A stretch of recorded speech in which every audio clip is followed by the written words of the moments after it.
നിങ്ങൾക്ക് രോഗശാന്തി വരേണ്ടതിന് തമ്മിൽ പാപങ്ങളെ ഏറ്റുപറഞ്ഞ് ഒരുവന് വേണ്ടി ഒരുവൻ പ്രാർത്ഥിപ്പിൻ. ദൈവത്തിൻ്റെ മാറ്റമില്ലാത്ത വചനം ശ്രദ്ധിക്കുന്ന പ്രിയപ്പെട്ടവരെ, നീതിമാൻ്റെ ശ്രദ്ധയോടുകൂടിയ പ്രാർത്ഥന വളരെ ഫലിക്കുന്നു. വിശ്വാസത്തോടുകൂടിയ പ്രാർത്ഥന ദീനക്കാരനെ രക്ഷിക്കും. വൈദ്യൻ്റെ അടുക്കൽ രോഗി വരുമ്പോൾ വൈദ്യൻ രോഗിയെ ചികിത്സിക്കുന്നതിന് മുൻപ്, മരുന്ന് കുറിക്കുന്നതിന് മുൻപ് രോഗകാരണം എന്താണെന്ന് അന്വേഷിക്കാറുണ്ട്. കാരണം കണ്ടെത്തി ആ രോഗാണുവിനെ കണ്ട് ട്രീറ്റ് ചെയ്യാൻ കഴിഞ്ഞാൽ അത് ആ രോഗിക്ക് പൂർണ്ണമായൊരു വിടുതൽ നൽകാൻ സാധ്യതയുണ്ട്. അതുകൊണ്ട് തന്നെ വളരെ ശ്രദ്ധയോടെയാണ് വൈദ്യന്മാർ ചികിത്സിക്കുന്നത്.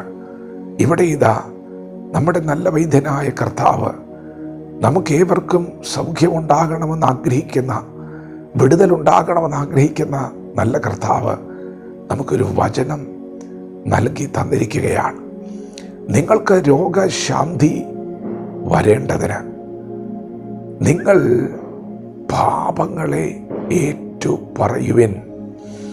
നിങ്ങൾ പാപങ്ങളെ ഏറ്റുപറഞ്ഞ് പ്രാർത്ഥിക്കുവിൻ.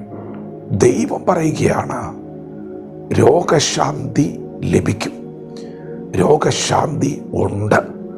എന്നാൽ ആ രോഗശാന്തി ലഭിക്കാൻ വേണ്ടി നിങ്ങൾ നിങ്ങളുടെ പാപങ്ങളെ ഏറ്റുപറയുവിൻ. പാപങ്ങളെ ഏറ്റുപറഞ്ഞ് ഒരുവന് വേണ്ടി ഒരുവൻ പ്രാർത്ഥിപ്പിൻ. പ്രിയപ്പെട്ടവരെ, ദൈവത്തിൻ്റെ വചനം സത്യമാണ്. ചില രോഗങ്ങളുടെ പുറകിൽ പാപമാണ് കാരണം. പാപം കണ്ടെത്തണം. ദാവീദിൻ്റെ പ്രാർത്ഥനയാണ്, ദൈവമേ, മറഞ്ഞിരിക്കുന്ന പാപങ്ങളെ പോക്കി അടിയനെ കാക്കണമേ, സ്വമേധ പാപങ്ങളെ അകറ്റണമേ.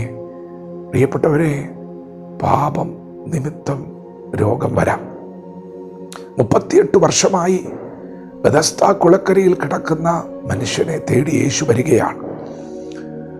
ദൂതനിറങ്ങി കുളം കലക്കുന്നുണ്ട്, പലരും വിടുവിക്കപ്പെടുന്നുണ്ട്. എന്നാൽ ആ മനുഷ്യനെ തേടി യേശു വരികയാണ്. അവൻ പ്രതീക്ഷയിലാണ്. ഒരു വിടുതൽ മുൻപിൽ കാണുന്നുണ്ട്. മടുത്തു പോകാതെ ക്ഷമയോടെ ആ കുളക്കരയിൽ തന്നെയുണ്ട്. യേശുവാണ് വന്നത്, ദൂതനല്ല. യേശു പറഞ്ഞു, നിനക്ക് മനസ്സുണ്ടോ? ഇപ്പോഴും വിശ്വാസമുണ്ടോ?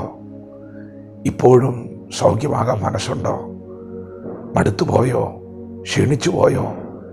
ഇപ്പോഴും വിശ്വാസമുണ്ടോ? അവൻ പറഞ്ഞു, എനിക്ക് വിശ്വാസമുണ്ട്. എന്നെ സഹായിക്കാൻ ആരുമില്ല. എനിക്ക് തന്നെ അത് കഴിയുന്നില്ല. നിന്നെക്കൊണ്ടത് കഴിയില്ലെന്ന് ദൈവത്തിനറിയാം. നിന്നെക്കൊണ്ട് കഴിയാതെ നീ അലയുന്നത് ദൈവം കാണുന്നുണ്ട്. അവൻ അടുത്തു വരും. അവൻ അടുത്തു വരും. പ്രിയപ്പെട്ടവരെ, യേശു അവനെ എഴുന്നേൽപ്പിച്ചു. 38 വർഷമായി രോഗം ബാധിച്ച മനുഷ്യനെ യേശു എഴുന്നേൽപ്പിക്കുകയാണ്. വലിയ സന്തോഷം. കിടക്ക എടുത്ത് നടക്കുകയാണ്. വലിയ ആനന്ദം, വലിയ സന്തോഷം. അടുത്ത ദിവസം യേശു അവനെ ആലയത്തിൽ വെച്ച് കണ്ടു. അവനോട് പറഞ്ഞു, നിനക്ക് സൗഖ്യമായല്ലോ. നോക്കൂ, അധികം തിന്മയായത് ഭവിക്കാതിരിക്കുവാൻ ഇനി പാപം ചെയ്യരുത്. യേശു അവനോട് പറഞ്ഞു, അധികം തിന്മയായത് ഇനി സംഭവിക്കാൻ പാടില്ല. കഴിഞ്ഞത് കഴിഞ്ഞു. നീയല്ലേ അനുഭവിച്ചത്? എത്ര വർഷങ്ങളായി നീ കിടക്കുന്നു? നിനക്കൊരു വിടുതൽ കിട്ടിയില്ലേ? ഞാൻ സൗഖ്യമാക്കുന്ന ദൈവമാണ്. എന്നാൽ ഇനി അധികം തിന്മയായത് ഭവിക്കരുത്. അതുകൊണ്ട് ഇനി പാപം ചെയ്യരുത്. പ്രിയപ്പെട്ടവരെ, രോഗത്തിന് പ്രധാന കാരണം പാപമാണ്. പാപങ്ങളെ ഏറ്റുപറയണം. നമുക്ക് പാപമില്ല എന്ന് നാം പറഞ്ഞാൽ നാം നമ്മെ തന്നെ വഞ്ചിക്കുകയാണ്. ഇതിലും വലിയൊരു ചതി ഇനി സംഭവിക്കാനില്ല. എന്നാൽ യേശുവേ, ഞാനൊരു പാപിയാണെന്ന് പറഞ്ഞാൽ ആ ചുങ്കക്കാരൻ്റെ പ്രാർത്ഥന നിങ്ങൾ കേട്ടിട്ടില്ലേ?